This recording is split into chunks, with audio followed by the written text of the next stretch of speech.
Bonjour et bienvenue dans Cinéma 10e et dernière émission de cette 68e édition du Festival de Cannes, en compagnie toujours de Nicolas Gilson. Bonjour Nicolas. Bonjour Emma. On va commencer par Chronique, un film de Michel Franco. Oui, alors c'est l'histoire d'un aide-soignant que l'on suit, de patient en patient.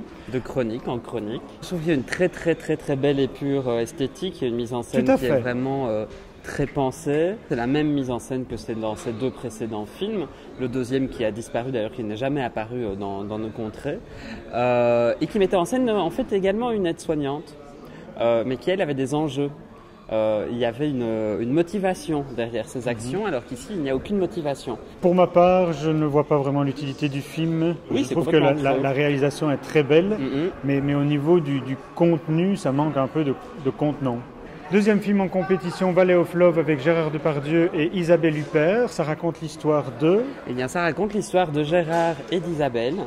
Tous deux sont comédiens. Ils se retrouvent aux États-Unis, au niveau de la vallée de la mort, parce que leur fils, qui est décédé 6 mois auparavant, leur a écrit à chacun une lettre et leur donne rendez-vous là, en leur donnant des lieux précis, à des heures précises. Et normalement, il va leur apparaître et expliquer les raisons de son suicide. C'est un film que les médias n'attendaient pas beaucoup, c'est pas celui dont on parlait le plus dans la sélection française, et pourtant il a fait grande sensation. Eh bien oui, enfin même si l'accueil à la projection presse était très froid. C'est le film le plus abouti de la sélection française de la compétition. Il y a un vrai sujet, c'est du vrai cinéma, ce qui est même étonnant de la part de Guillaume Niclou, qui a toujours été plutôt dans le narratif et dans un cinéma de représentation. Ici, on est vraiment dans une épure cinématographique. C'est très beau, c'est une belle rencontre, et comme le suggère le titre, la mort se transforme en amour. Dernier film alors en compétition, c'est Macbeth avec notre célèbre Marion Cotillard. Oui, avec Marion Cotillard qui se donne corps et âme dans son rôle de Lady Macbeth, mais elle se donne corps et âme à un réalisateur qui en fait ne fait que de l'image.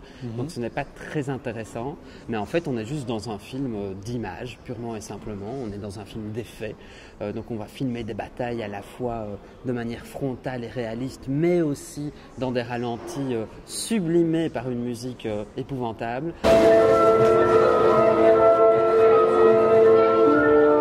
nous recevons donc l'équipe de Macbeth, film de Justin Kozak, accompagné de son couple d'acteurs, un couple d'acteurs royal, Marion Cotillard, Michael Fassbender.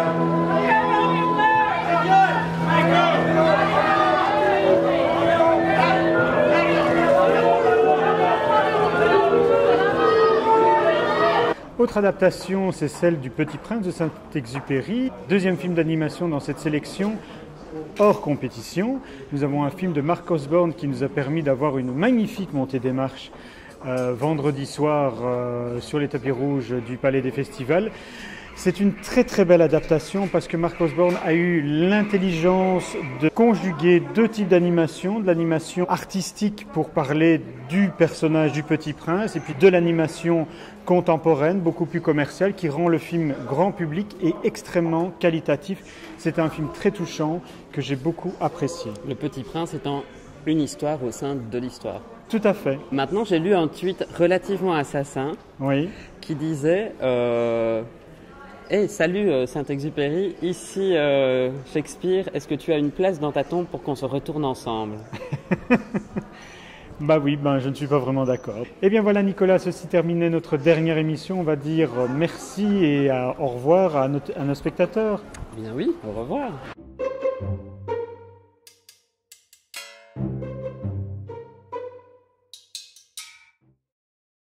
Tu dois porter une moustache si Donzelli... Ah oui, si le Donzelli gagne la Palme d'Or, je porte une moustache, oui. Oui. Sans la barbe, c'est ça que ça veut dire. Oui, c'est ça que ça veut dire. Ça veut dire juste bien une moustache de poil de cul, comme ça. Ils sont très bien parce qu'on est dans quelque chose de fabriqué, de vieux, et on reconnaît. Mais vous voyez bien qu'on filme, monsieur.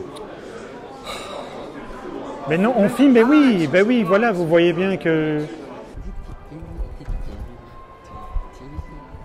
Je recommence. Bonjour Emma. Bonjour Nicolas. Bon alors nous allons passer au...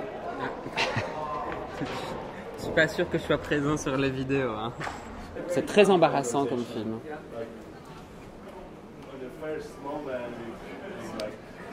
Est-ce que tu veux qu'on montre où nous sommes? Tu peux faire le tour, on va faire croire que bien personne ne verra où on est, hein, dans l'absolu.